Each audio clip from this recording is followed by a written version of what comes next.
మీకు పాలన శాత కాకపోతే శాత కానట్టు సప్పుడు దాకా ఉండుండ్రయ్యా.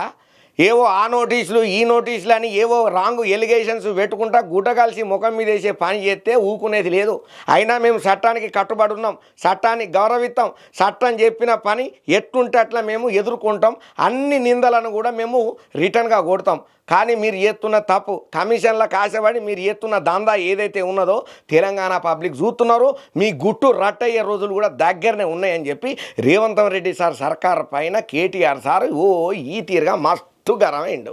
మరి ఇంకా కేటీఆర్ సార్ ఏమన్నాడు ఈ సర్కార్ గురించి, రేవంత్ సార్ గురించి అని అంటే వార్త తెచ్చిన పురాక చూడుండ్రి.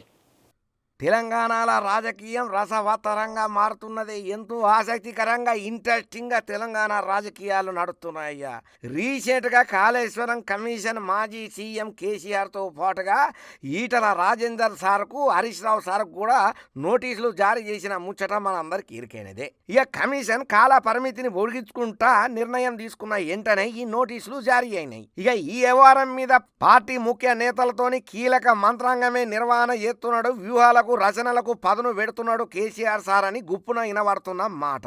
నోటీసులకు అనుగుణంగా మరి కేసీఆర్ సార్ విచారణకు అత్తడా లేడా అనేది మాత్రం ప్రస్తుతానికైతే చెప్పలేము. సస్పెన్స్ గానే ఉన్నదా ముచ్చట. ఇక ఇదే టైంలల్లా ఈ వ్యవహారం మీద కూడా మాజీ మంత్రి కేటీఆర్ సార్ కీలక మాటలే మాట్లాడుకుంటూ వచ్చిండు. మాకు చట్టాలు న్యాయ వ్యవస్థ పైన గట్టి నమ్మకం ఉన్నది.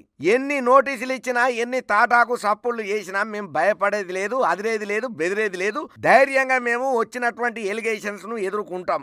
ఈ కాంగ్రెస్ బీజేపీ ఇద్దరు దొందై కలిసి చేస్తున్న నాటకమే ఈ ఉమ్మడి భాగంగానే వస్తున్నాయి నోటీసులు తప్ప ఇంకోటి కాదు. ప్రజా సమస్యలను గాలి కొదిలేసి నోటీసుల మీద పడ్డారు. అందరికి నోటీసులను ఇస్తున్నారు. దిక్కుదోచని పరిస్థితులలోనే కేసీఆర్ కు నోటీసులు ఇచ్చిల్లని చెప్పి కేటీఆర్ సార్ మస్తు గరమైండు. రాష్ట్రంలో కొనసాగుతున్నది ప్రజా పాలన కాదు, కమిషన్ల పాలన.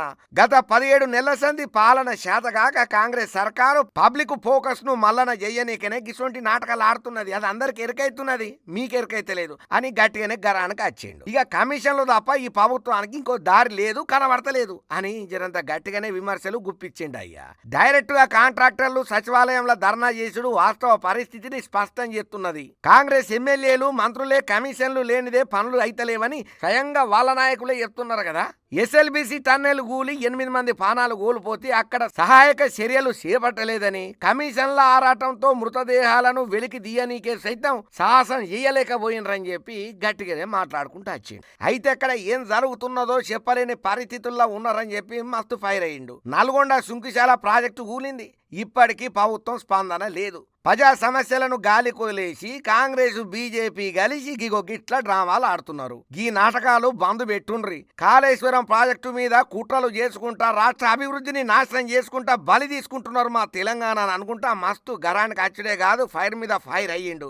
ఏందో ఏమో అసలు ఈ రాజకీయంలో ఎవరు చెప్పేది నిజమో, ఎవరు చెప్పేది అబద్ధమో, ఎవరు రియల్ లైఫ్ లో ఉంటున్నారు, ఎవరు రియల్ లైఫ్ లో ఉంటున్నారో ఎవరికి అర్థమైతే లేదని చెప్పి పెద్ద మేధావులు అనుకున్నాడే కాదు, కామన్ పబ్లిక్ కూడా గిదే మాట అనుకుంటున్నాడు.